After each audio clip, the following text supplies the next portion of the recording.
वो आपके बीच में पधार रहे हैं।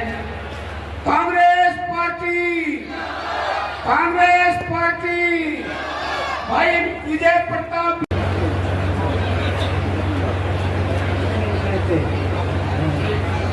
हाथ लगवाया फोटो ले जा।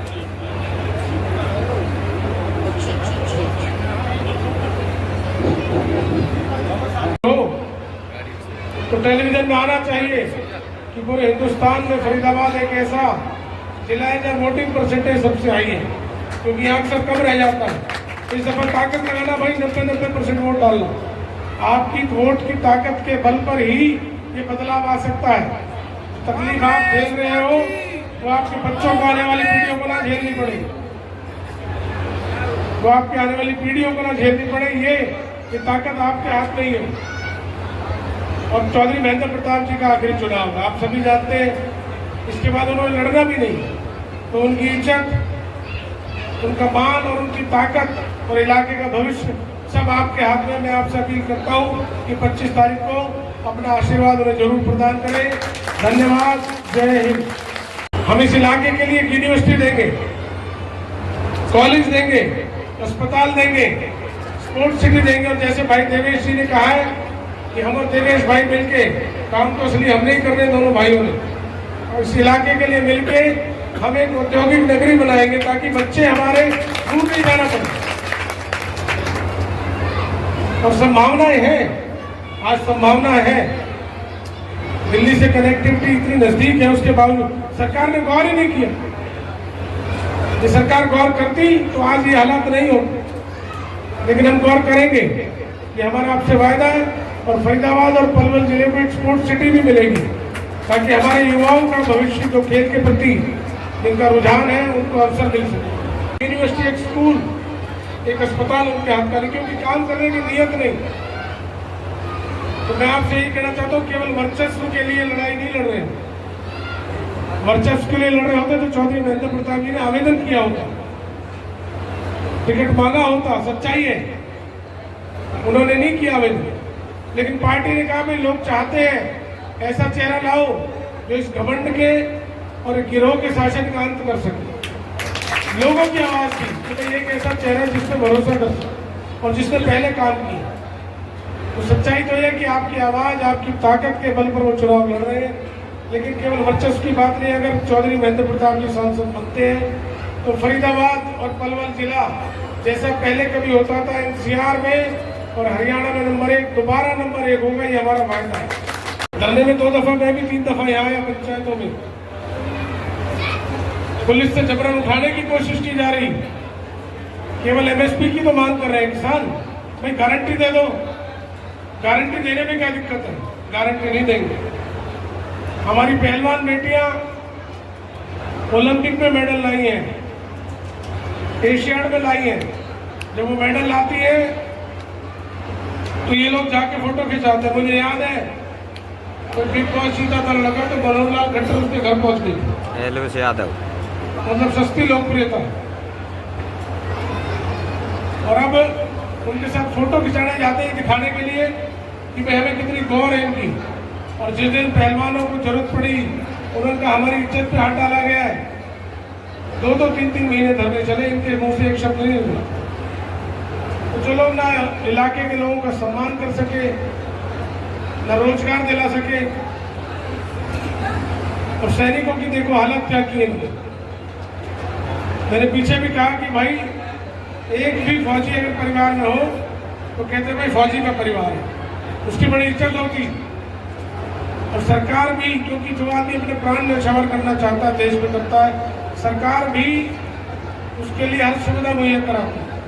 और आज ये हालत कर दी अग्निवीर इलाके की 4 साल की नौकरी। बच्चों ने तैयारी करनी बंद कर दी है, जज्बा बंद हो गया है। 30-30 हजार करोड़, आपको मालूम नहीं है शायद, फरीदाबाद नगर निगम हरियाणा में सबसे बड़ी है। 2000 करोड़ साल का बजट है, 20,000 करोड़ रुपए 10 साल में। कम से कम 10,000 करोड़ और योजनाओं में आया है। 30,000 करोड़ इस शहर में, इस जिले में आया है, कहीं लगा दिखता है किसी को? खा गए सब। देखिए बदलाव तो मुझे दिख रहा है, आपकी भावना जो 3 घंटे से आप बैठे हो, बदलाव तो मुझे दिख रहा है कि आप चाहते हैं, आक्रोशित है, इस सरकार से दुखी है, जिन्होंने ना रोजगार दिया, ना सम्मान दिया, ना काम किए।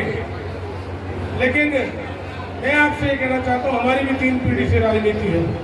मेरे दादा चौधरी नेतराम पहले अध्यक्ष, केंद्र में मंत्री बने हैं, तो कम से कम इनको यूनिवर्सिटी, अस्पताल, कॉलेज, स्कूल, स्टेडियम में बनाने चाहिए थे। मेट्रो तो कोई विस्तार इन्होंने कहा था कि भाई हम बल्लभगढ़ से पलवल तक कर देंगे, वो करना चाहिए था। वायदा इन्होंने गुड़गांव तक का भी किया था, एक पिलर नहीं लगा पाए।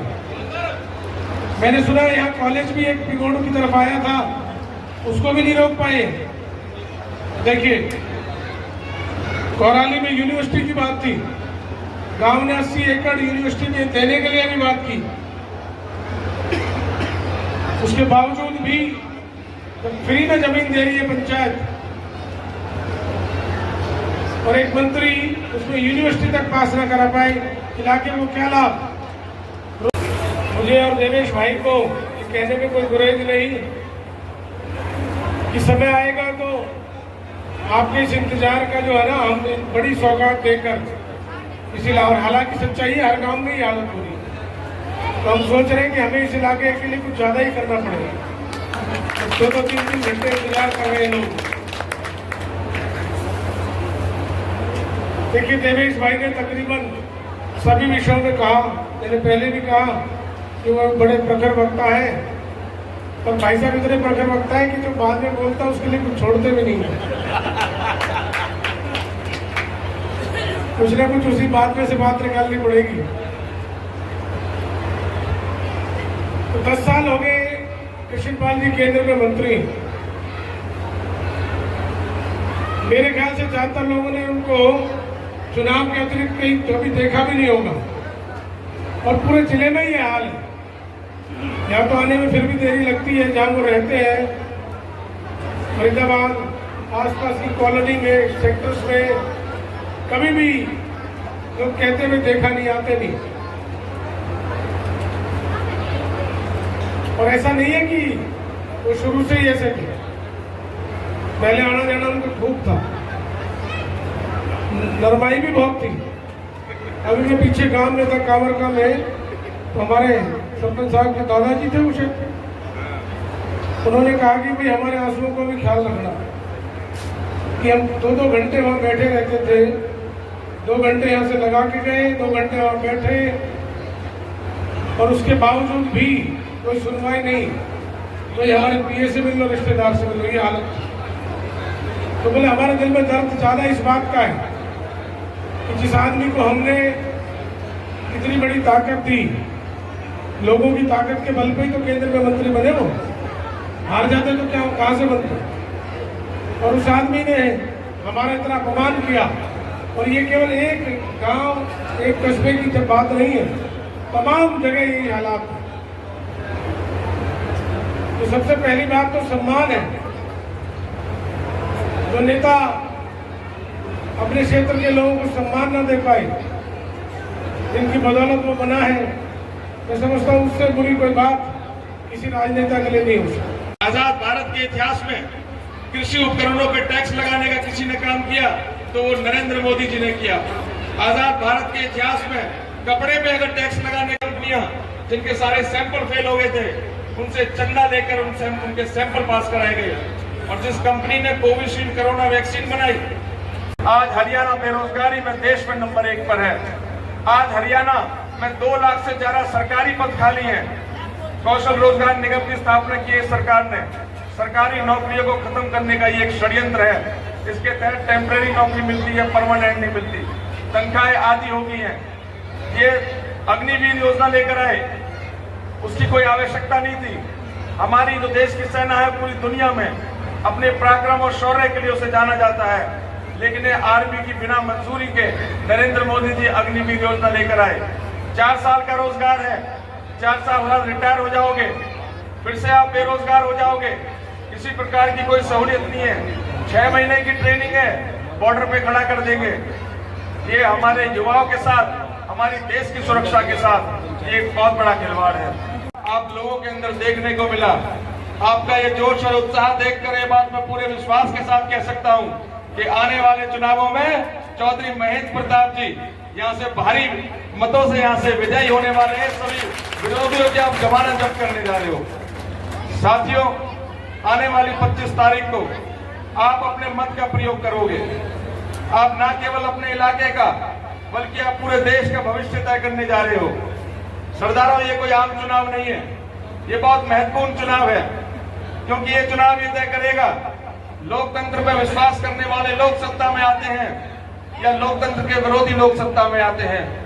जिन लोगों के वंशजों ने संविधान का निर्माण किया, जिन्होंने संविधान को जो सर्वोपरि मानते हैं, वो लोग सत्ता में आते हैं या वो लोग जिन्होंने संविधान का विरोध किया, आजादी के समय से ही उसका विरोध किया, संविधान की प्रीतियां जलाने का काम करा और सभी जो संवैधानिक मर्यादा है, संस्थाएं हैं, उन सभी को तार तार करने का काम किया, क्या वो लोग सत्ता में आते हैं? जिन लोगों ने देश की आजादी में हिस्सा लिया, देश के लिए सर्वोच्च बलिदान दिया, देश की एकता और अखंडता को बनाए रखने के लिए अपने प्राणों की आहुति जिन्होंने दी, देश को एकता के सूत्र में पिरोने का काम किया, वो लोग सत्ता में आते हैं या वो लोग जिन्होंने आजादी की लड़ाई में किसी प्रकार का कोई हिस्सा नहीं लिया, जो अंग्रेजों के पिट्ठू थे, अंग्रेजों के मुखबिर थे, जिन्होंने भाई से भाई को लड़वाने का काम किया, जाति और धर्म के नाम पर नफरत के बीज बोने का काम किया, जिन सांप्रदायिक ताकतों ने हमारे देश का विभाजन किया, क्या वो लोग सत्ता में आते हैं?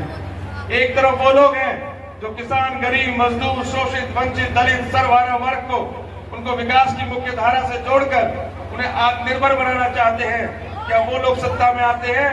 या वो लोग जो आज चंद उद्योगपतियों के हाथ की कठपुतली बन चुके हैं, जो सारी आज नीतियां और उद्योगपतियों को ध्यान में रखते हुए बनाई जा रही है, देश का सारा धन संसाधन आज उनके हाथों में दे दिया गया है। किसी गरीब किसान मजदूर का किसी का कोई एक पैसा इस सरकार ने माफ नहीं किया, लेकिन उन उद्योगपतियों के 16 लाख करोड़ का कर्ज माफ करने का इस सरकार ने किया, क्या वो लोग सत्ता में आते हैं? साथियों, आपने देखा होगा पहले अरविंद केजरीवाल जी को इन्होंने अरेस्ट किया चुनाव डिक्लेयर होते ही। इससे पहले झारखंड के मुख्यमंत्री को भी इन्होंने अरेस्ट किया था।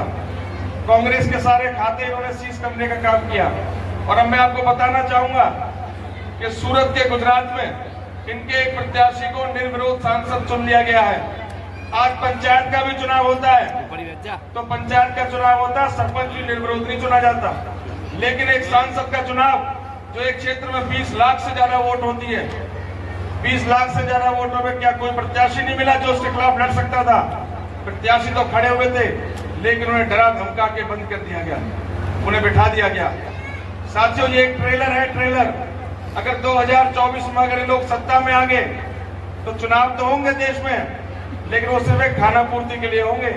जैसे रशिया में, नॉर्थ कोरिया में होता है, चुनाव तो होते हैं लेकिन कोई उम्मीदवार नहीं होता, डरा धमका के बिठा दिया जाता है, कोई नहीं बैठता तो रास्ते से हटा दिया जाता है। इस प्रकार का लोकतंत्र आज हमारे देश में बनाना चाह रहे हैं।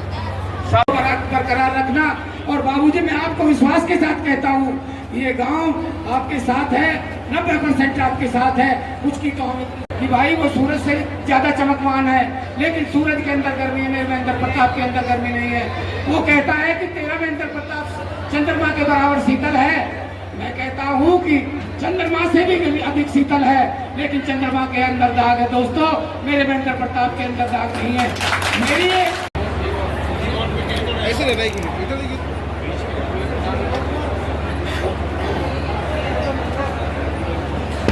अगली जो टीम है वो मंजूर जी आए, मंजूर। और ये हमारे शीतल चौधरी इलाके के गणमान्य व्यक्ति हैं, उनको पगड़ी बांधकर स्वागत करेंगे। तो बाबू देवेश, वक्त है साफ साफ इंसाफ का, दिल से स्वागत करो जय प्रताप का।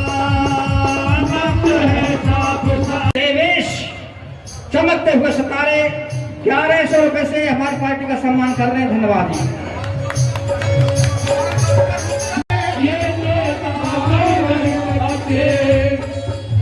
अंत हो पाप का, स्वागत करोगे हो आज वक्त है साफ साफ इंसाफ